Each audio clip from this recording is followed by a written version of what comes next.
టీవీ95 news Kandukur నియోజకవర్గంలో YCP పార్టీకి ఎదురు దెబ్బ. నెల్లూరు జిల్లా కందుకూరు పట్టణంలో వైసీపీ పార్టీ ఆవిర్భావం నుంచి పార్టీకి అండగా ఉన్న తూమటి మాధవరావు వర్గానికి చెందిన వాక రాజా మాట్లాడుతూ స్థానిక వైసీపీ అభ్యర్థి మా వర్గాన్ని అవమానించడాని నచ్చక పార్టీ వీడుతున్నట్లు బుధవారం పత్రికా ముఖంగా ప్రకటించారు. ఈ నెల 3వ తారీఖున వేమిరెడ్డి ప్రభాకర్ రెడ్డి సమక్షంలో దాదాపు 100 మందితో టీడీపీ పార్టీలోకి వెళ్తున్నట్లు వారు అన్నారు.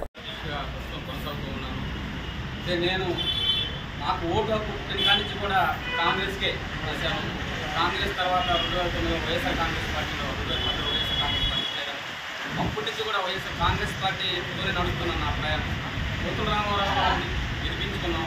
అసలు టీడీపీలో పోయేటప్పుడు కూడా మేము రాలేదు, వైఎస్ఆర్ పార్టీని అంత నెక్కెచ్చుగా ఉన్నాం. 2019లో ఐరెడ్డి గారిని గెలిపించుకున్నాం. అప్పటికి మేము పార్టీ మాట్లాడారు, అప్పుడు మాధవరావు వర్గంగా ఉన్నాము. ఈ రోజుకి మేము కూడా మా మాధవరావు ఉన్నాడు కదా, మాధవరావు చేస్తున్నాడు కదా చేస్తున్నాం. కానీ ఇప్పుడు ఏమైందంటే 2024 సరికి ఎమ్మెల్యే సీట్ వచ్చి గుర్రా మసూద్ ఇక్కడ ఇచ్చారు కదా, పార్టీ జగన్మోహన్ రెడ్డి గారు ఇచ్చారు గెలిపించామంటే ఇక్కడికి వచ్చిన వ్యక్తి ఎలాగున్నాడంటే అతను సామాజిక వర్గం తప్ప ఎవరు మాకు అవసరం లేదనే టైప్లో అతను ప్రవర్తిస్తున్నాడు. నేను 1-2 సార్లు చూశాను.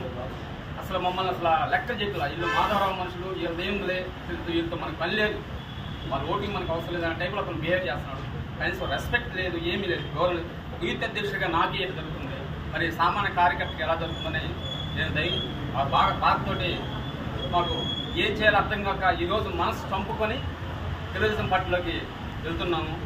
కానీ మేము ఎక్కడున్నా కూడా ఇప్పుడు ఈరోజు తెలుగుదేశం పార్టీలో ఉన్నామని చెప్పి మళ్ళీ వైసీపీకి అయితే న్యాయం చేయడం, ఏ పార్టీలో అయితే మనం ఉంటామో ఆ పార్టీకే న్యాయం చేసి ఆ పార్టీ వ్యక్తిని గెలిపించి ఈరోజు మేము తెలుగుదేశం పార్టీ వ్యక్తి గెలిపిస్తానికి మేము రెడీగా ముందుకెళ్తాం.